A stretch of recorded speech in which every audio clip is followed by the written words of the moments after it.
How to read Charles Schwab statement.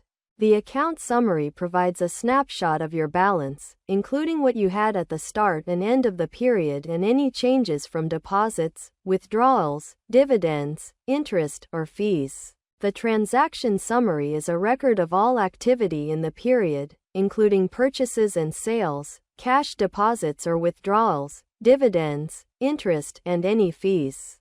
Transaction details. The date shows when the transaction happened.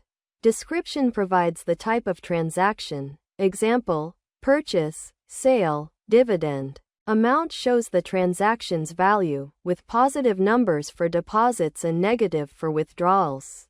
Bank sweep activity. Deposit, which indicates money moved from your bank sweep account into your brokerage account, and withdrawal, showing cash moved from your brokerage account into sweep account.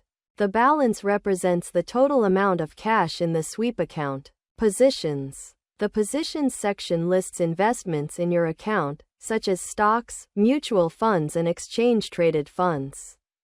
It includes the quantity, price, and market value for each position.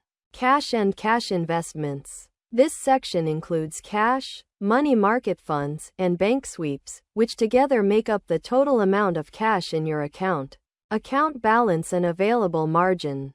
Your cash plus borrowing is the total amount you can withdraw from your account. Cash on hold is not available for withdrawal or new trades. Thanks for watching.